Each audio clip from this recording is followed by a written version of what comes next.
दोस्तों, आज तक आपने ना जाने कितने सारे अमेजिंग और मिस्टीरियस आर्टिफैक्ट्स को देखा होगा, पर आज की इस वीडियो में हम आपको कुछ ऐसे आर्टिफैक्ट्स के बारे में बताने वाले हैं जिनके बारे में जानने के बाद आप हैरान हो जाएंगे, क्योंकि ये आर्टिफैक्ट्स इतने ज्यादा रहस्यमय हैं कि इनका राज अब तक साइंटिस्ट भी नहीं सुलझा सके हैं। तो चलिए शुरू करते हैं आज के इस मजेदार वीडियो को। Number 10, giant stone balls. Russia में मौजूद एक कोल माइन के नीचे से वर्कर्स ने 10 अजीबोगरीब बड़ी बड़ी स्टोन बॉल्स को खोजा था और इन बॉल्स के साइज करीब आधे इंसान बराबर, यानी इनका डायमीटर 3 फीट से भी ज्यादा का था। दोस्तों, ये देखने में बिल्कुल चिकना था, जो बारिश का पानी अपने ऊपर पड़ने के बाद अपना कलर भी बदल देता था। और जब इन जायंट स्टोन बॉल्स को पहली बार खोजा गया था, तब इसके बारे में लोगों ने कई अलग अलग और अजीब किस्म की थियरीज दी थी। किसी का मानना था कि ये डायनासोर का अंडा है, किसी का कहना था कि इसे आज से हजारों सालों पहले गुम हुए किसी सिविलाइजेशन ने बनाया होगा, तो किसी का मानना था कि इन्हें एलियंस ने वहां छिपा कर रखा था। हालांकि जब इसके बारे में रिसर्च की गई तो पता लगा कि यह स्टोन बॉल नेचुरल तरीके से बनी थी, जिसकी प्रोसेस भी मोती के बनने के जैसे ही थी, और इसके रंग बदलने का कारण इसके अंदर मौजूद आयरन ऑक्साइड कॉम्पोजिशन था। खैर, जो भी हो, इसकी मिस्ट्री सुलझने के बाद ये मिस्टीरियस स्टोन बॉल्स साधारण स्टोन बॉल्स में बदल गई। Number 9, the tablets of Easter island. Rongorongo tablet पूरे ईस्टर्न आइलैंड पर खोजी गई अब तक की सबसे अद्भुत चीज है। आपको बता दें कि इन टैबलेट्स पर जो इंस्क्रिप्शन मौजूद है वो आज से 1000 साल पहले उसी आइलैंड पर रहने वाले लोगों की भाषा में लिखे हुए हैं। दोस्तों, ये टैबलेट्स क्ले के नहीं बल्कि लकड़ी के बने हुए हैं, जिसमें अजीब ग्लिफ्स कार्व हैं, और ग्लिफ्स का हमारे लिए कोई सेंस नहीं निकलता है, पर हो सकता है कि वो ग्लिफ्स ईस्टर्न आइलैंड से जुड़ी किसी महत्वपूर्ण स्टोरी को बताते हों, पर हम समझ ना रहे हों। वैसे इसके बारे में लोगों का मानना है कि इस आइलैंड पर जो इंसान सबसे पहले आए थे, उन्होंने इस तरह के 67 टैबलेट्स को बनाया था और उसके बाद इसे हर ट्राइब के पास सुरक्षित रखने के लिए दिया। हालांकि अब तक कुल 27 वुडन टैबलेट्स को खोजा गया है, लेकिन बाकी 40 अब भी बाकी हैं, और आज के समय वो 27 टैबलेट्स दुनिया के अलग अलग म्यूजियम में मौजूद हैं। साथ ही पॉलिनेशिया में भी एक और वुडन से बना टैबलेट खोजा गया है, जिसे लोग रोंगो रोंगो टैबलेट कह रहे हैं, लेकिन असल में अब तक ये बात साबित नहीं हो सकी है। Number 8, mysterious ancient toys. टेल जेम्स मॉडर्न इजराइल में मौजूद एक प्राचीन एसीरियन सेटलमेंट है, जहां आज से 3800 साल पहले लोग रहा करते थे, जिसका एक्सकेवेशन पिछले 2 दशकों से आर्कियोलॉजिस्ट गस वैन ब्रिक कर रहे हैं, और उनके इस एक्सकेवेशन के दौरान उन्हें बहुत से ऑब्जेक्ट ऐसे मिले हैं जिन्हें अब तक कोई नहीं समझ सका।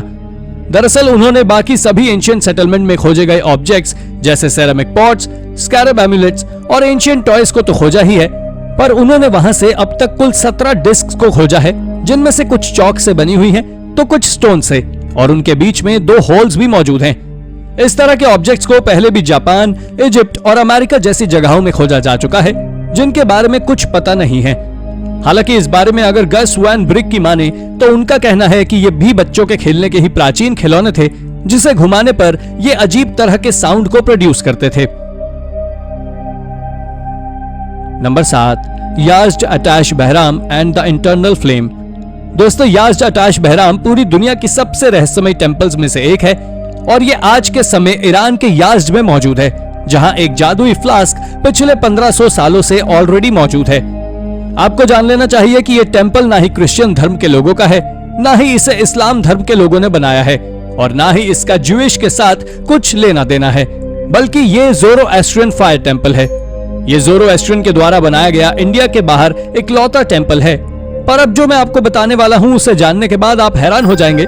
दरअसल इस टेंपल में एक ब्रॉन्ज फ्लास्क में 470 एडी से लेकर अब तक आग जल रही है।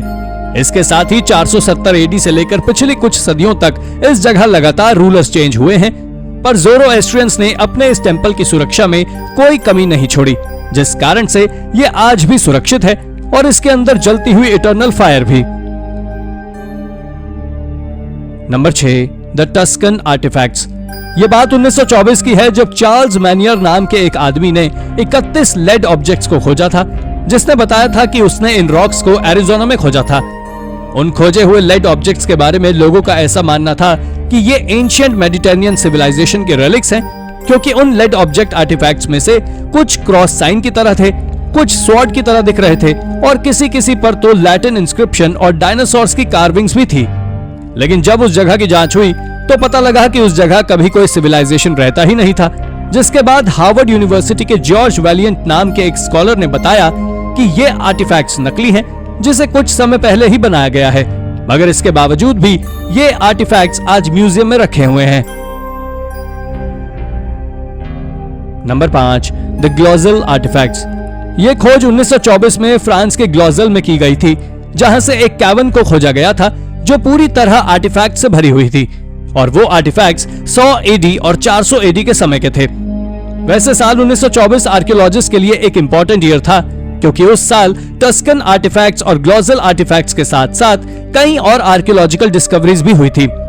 आपकी जानकारी के लिए मैं बता दूं कि इस कैवन को आर्कियोलॉजिस्ट ने नहीं बल्कि एक फार्मर ने खोजा था, जिसके अंदर 3000 से भी ज्यादा आर्टिफैक्ट्स मौजूद थे, जिसका एक्सकेवेशन पूरा होने में करीब 6 साल से भी ज्यादा का समय लगा था।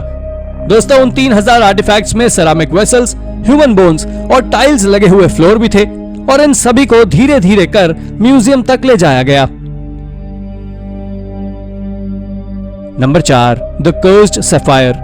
दोस्तों, जेम ऑफ सॉरो को डेल्फी पर्पल सैफायर नाम से भी जाना जाता है।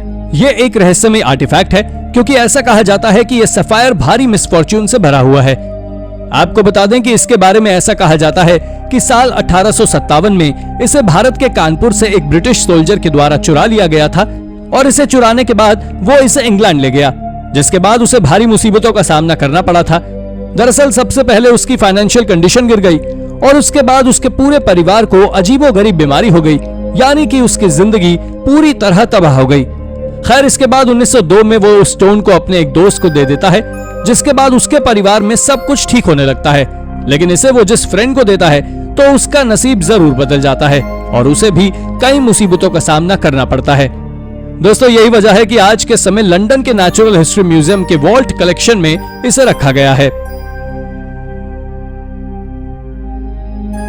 Number 3, the Garuda bell. The Garuda bell को साल 1944 में एक यंग बॉय न्यूटन एंडरसन के द्वारा वेस्ट वर्जीनिया में खोजा गया था, जिसके बारे में ऐसा माना जाता है कि न्यूटन ने इस एक कोल के लंप में से खोजा था। आपको बता दें कि वो बेल करीब 7 इंच बड़ी थी, जिसे प्योर ब्रास से बनाया गया था। पर सबसे ज्यादा हैरानी की बात तो ये थी कि इसके ऊपर एक पक्षी बना हुआ था, जिसे गरुड़ के नाम से जाना जाता है, और ये पक्षी हिंदू धर्म में एक विशेष मान्यता भी रखता है। अगर देखा जाए तो आज के समय हर हिंदू के घर में इस तरह का गरुड़ बेल होता है, पर 1944 में खोजे गए उस बेल की सबसे ज्यादा रहस्यमयी बात यह थी कि एंशिएंट भारत का आर्टिफैक्ट आखिर वेस्ट वर्जीनिया में कैसे पहुंचा। आपको शायद इस बात पर यकीन ना हो कि इसे जिस कोल के लंप से खोजा गया था वो भी आज से 300 मिलियन साल से भी ज्यादा पुराना था, जो इस बात को दिखाता है कि आज से कई मिलियन साल पहले भी इस प्लैनेट पर इंटेलिजेंट ह्यूमन बीइंग्स रहा करते थे। Number 2, the Fisher canyon shoe print. दोस्तों, इस फिशर कैनियन शू प्रिंट को साल 1917 में नेवाडा से एल्बर्ट नाप नाम के एक माइनर के द्वारा खोजा गया था। लेकिन जब उसने इसे एक माइनिंग इंजीनियर को दिखाया तो उसने बताया कि ये एक कोयले के चंक पर बने हुए शू प्रिंट है। मगर हैरानी तो तब हुई जब आर्कियोलॉजिस्ट ने उस कोल के चंक की जांच की और पता लगा कि वो चंक जुरासिक पीरियड के समय का है, यानी आज से 252 से 201 मिलियन साल पुराना। लेकिन इसके बाद मॉडर्न रिसर्चर्स ने बताया कि ये शू प्रिंट नहीं है, बल्कि नेचुरल फिनोमिनन के चलते बनी एक कार्विंग है, क्योंकि इससे पहले भी इस तरह के कई आर्टिफैक्ट्स को खोजा जा चुका है। वैसे आपका इसके बारे में क्या कहना है, हमें कमेंट करके जरूर बताएं।